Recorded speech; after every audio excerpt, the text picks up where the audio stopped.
Hey there, and welcome. Ever stop to wonder why you feel incredible after a good meal, or, kind of sluggish when you skip one? Today, we're diving into something we do every single day but almost never really think about. So let's ask the big question. Why do we eat? I mean, the obvious answer is, well, I'm hungry. But what if I told you that hunger, that's just the tip of the iceberg? It's barely scratching the surface. Because the real answer is, well, it's so much bigger and more fascinating. Yeah, food is one of our most basic needs for sure, but its role in our lives goes way, way beyond just filling an empty stomach. So let's get into it. To really understand this, we're going to break it down into three main jobs that food does for us. The physiological, that's all about your body. The psychological, how it affects your mind and your mood. And the social, how it literally connects us to other people. Okay, first up, let's talk about the most fundamental one, the physiological stuff. The best way to think about it is this. Your body is a high-performance engine, and food, it's the fuel, the spare parts, and the repair crew all rolled into one. So inside this main function, food is doing three huge jobs. First, it's giving us energy. Second, it's actually building our body. And third, it's regulating everything and keeping us safe. Let's tackle each one of these. First off, energy. Seriously, everything you do needs fuel. Running a marathon, obviously, but also just thinking, or even breathing while you're fast asleep. Your body is always on, and the energy to keep the whole show running comes directly from our food, specifically from carbs, fats, and proteins. Now, what's really cool is that not all fuel is the same. Check this out. Carbs and protein give you a respectable 4 kilocalories of energy for every gram. But look at fat. It's way up there at 9 kilocalories. That's more than double. It is, without a doubt, our body's most packed energy source. All right, on to the second task, building the body. Just pause and think about this for a sec.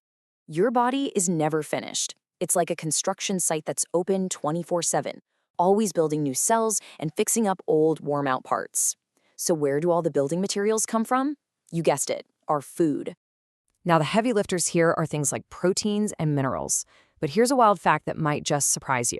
A massive 65% of your body weight is just water. It is absolutely crucial for building and maintaining every little bit of us. And that leads us perfectly into the third job, regulation and protection. You can honestly think of food as your own personal security team. This is where vitamins and minerals get to be the star players. Proteins, for instance, build the antibodies that fight off infections. Vitamins keep your skin healthy. Nutrients like calcium and vitamin K rush in to help your blood clot when you get a cut. And yeah, even fat gets in on the action, acting as a cushion to protect our organs. Okay, so that's the body covered. Pretty amazing, right? But what about our minds? That brings us to the second major function of food, the psychological. This is all about how food makes us feel. Food has this incredibly powerful link to our emotions. It can bring us pure pleasure and this deep sense of satisfaction. And this isn't just some vague idea. There's real science here, looking at what's called the gut-brain axis. What you eat literally affects the bacteria in your gut, and that, in turn, can have a direct impact on your mood. I mean, think about your favorite comfort food. That perfect plate of biryani, some hot, crispy pakoras, maybe just a simple scoop of ice cream. These foods don't just taste amazing, they can actually trigger the release of feel-good chemicals like serotonin in our brain.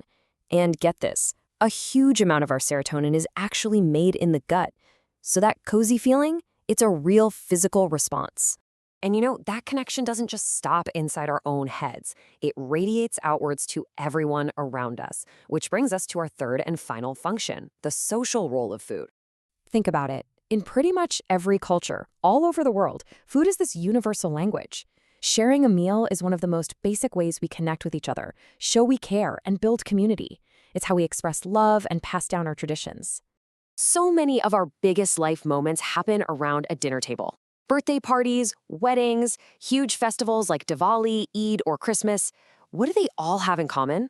Food is right at the heart of it, creating these powerful memories and making the bonds between us even stronger.